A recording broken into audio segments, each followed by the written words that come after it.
الحمد لله رب العالمين والصلاة والسلام على سيدنا محمد وعلى آله وأصحابه وسلم. Ndugu zangu wa Tanzania wenzangu, mimi naitwa Ibrahim Muhammad Khamisi Ramadhani Bakonzi, ni miongoni mwa viongozi wa Umoja wa Wahadhiri wa Kiislamu Tanzania. Maksudio ya kuzungumza kwetu sio kulitapanya taifa. Maksudio ya kuzungumza kwetu sio kuchochea magomvi, bali maksudio ya kuzungumza kwetu ni kuonesha uhalisia wa mambo ulivyo.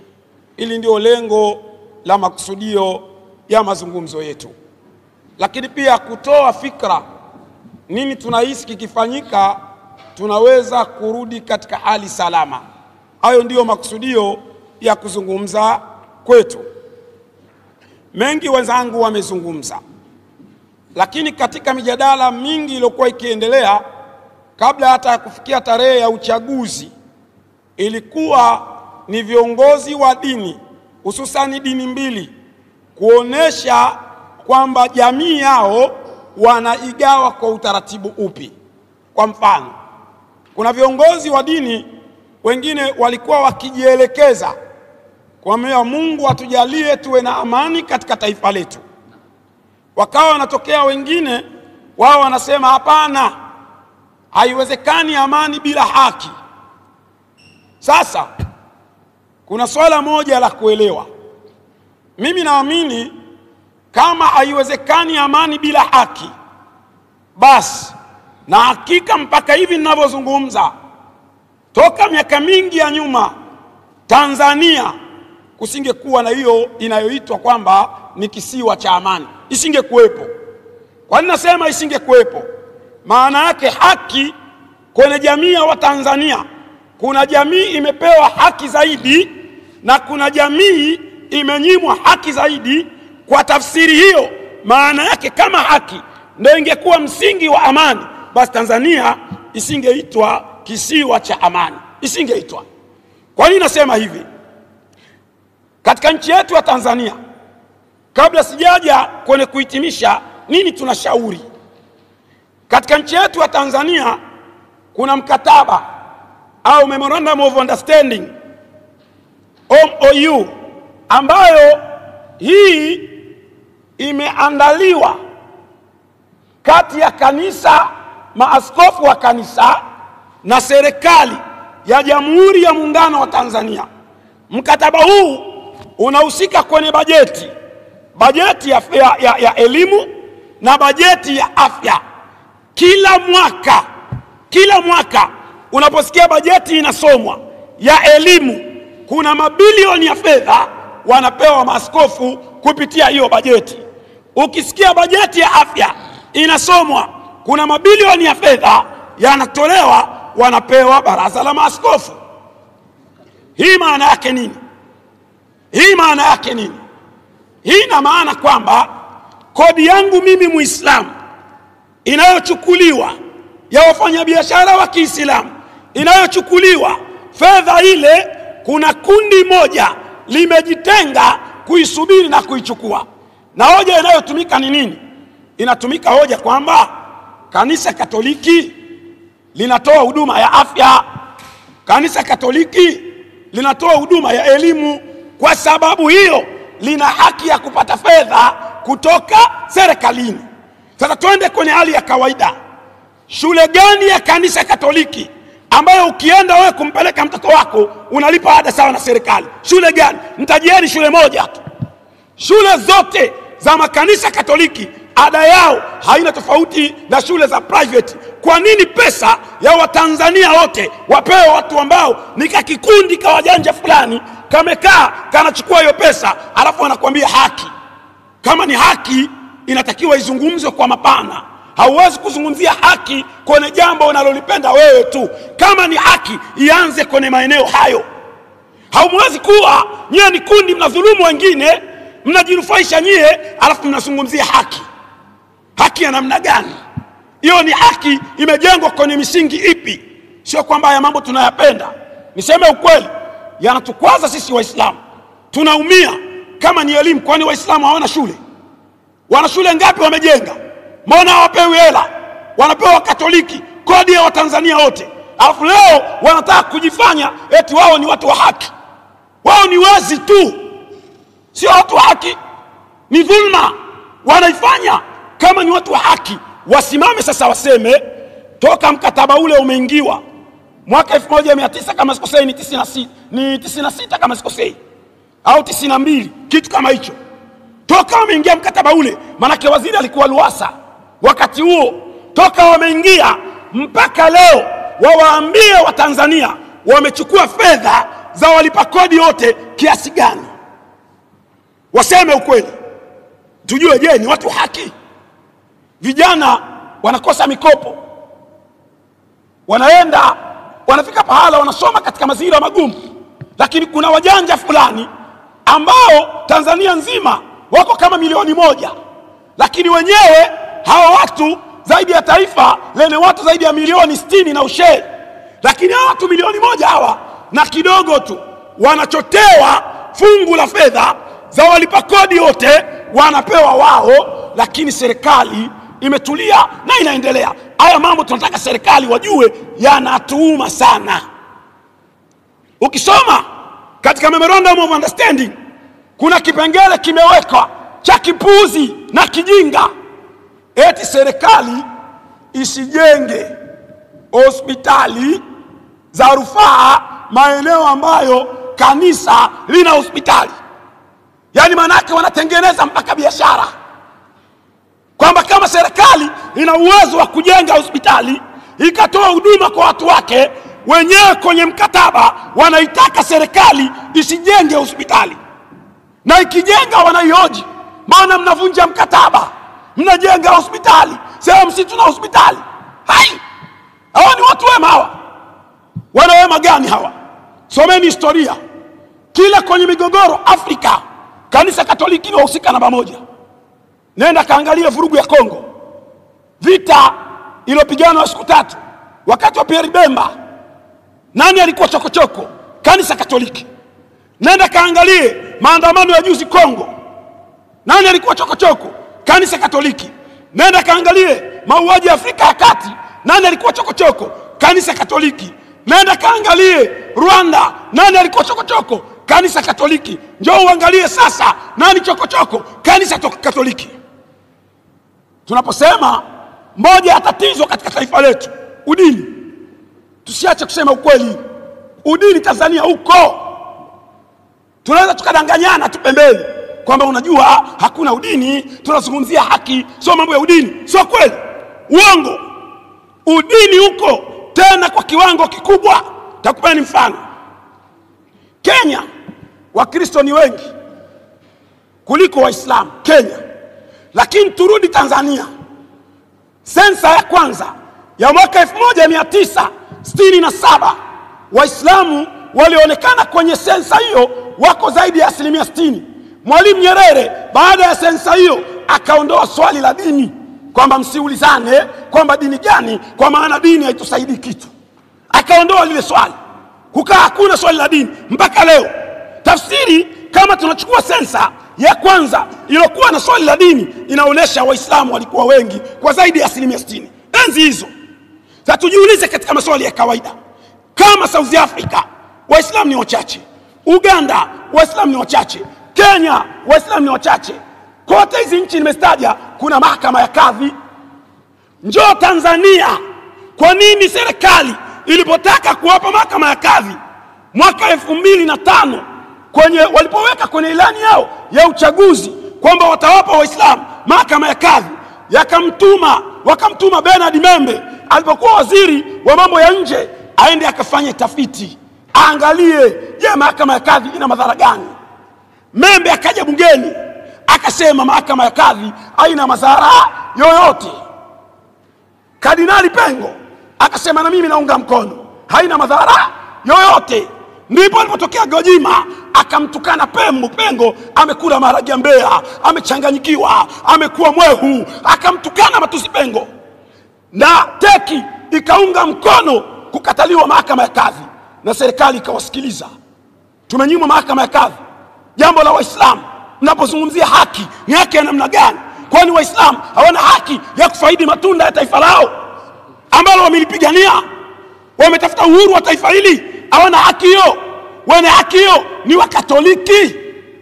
Nataka niwaambie ukweli, kanisa Katoliki, na wala tusemi uongo, najua kanisa Katoliki ndio limemwondoa Mbowe.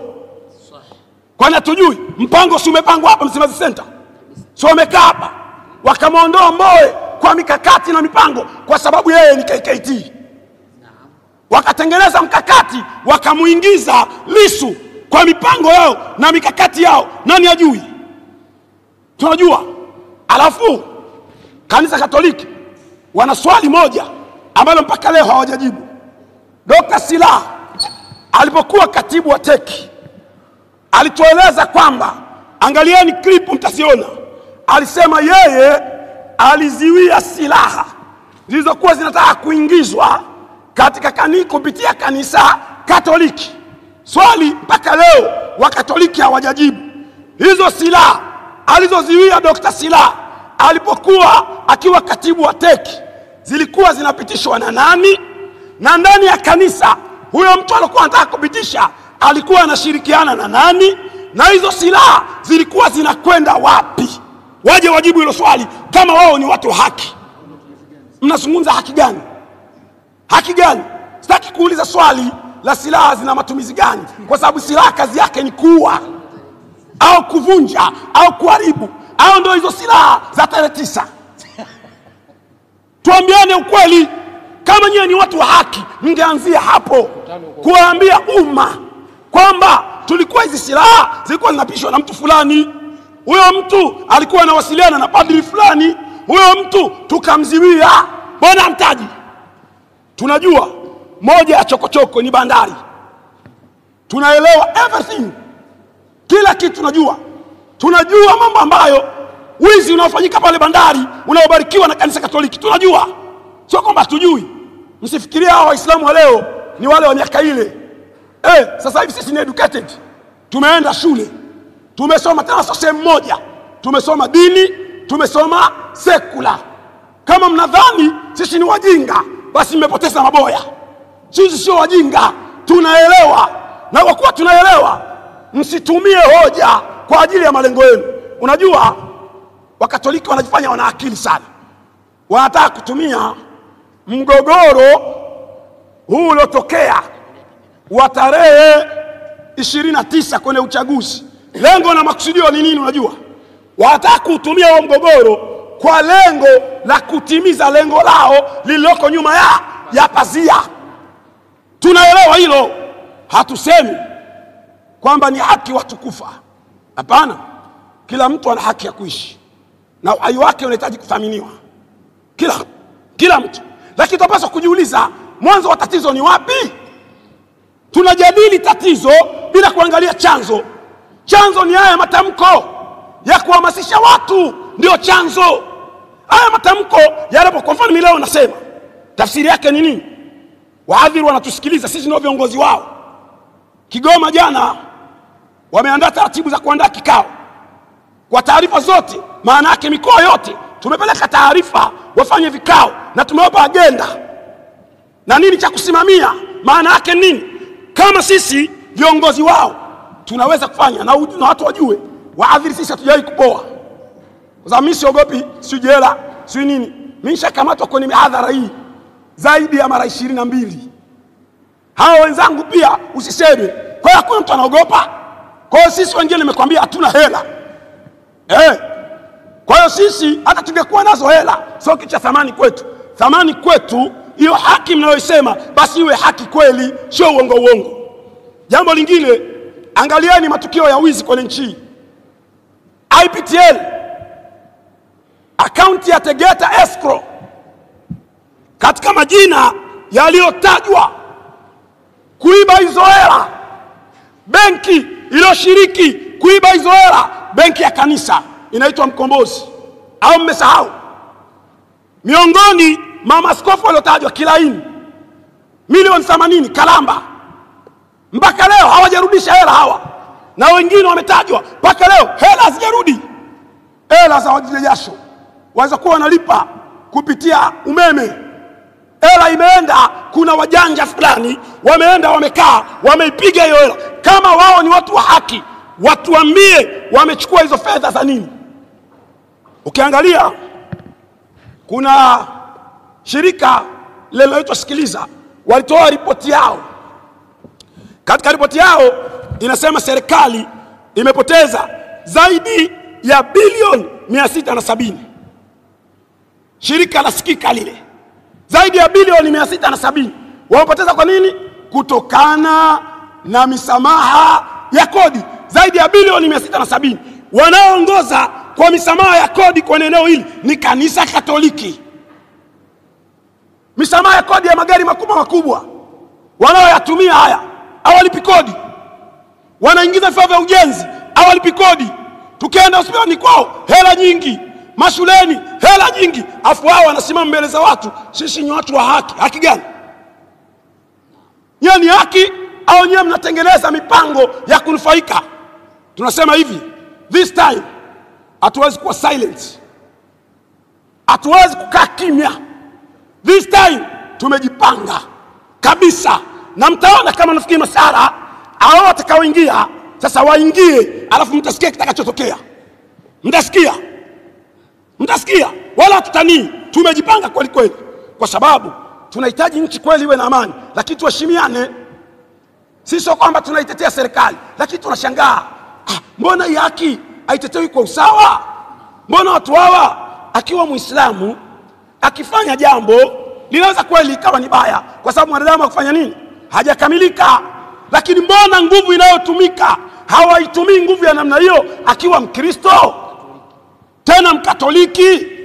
Mbona nguvu hiyo haitumiki? Kwa nini nguvu hiyo inatumika akiwa Muislamu tu? Hii inatupelekea mashaka. Lakini vile vile Chadema tunajiuliza maswali, wameingia mkataba gani na kanisa?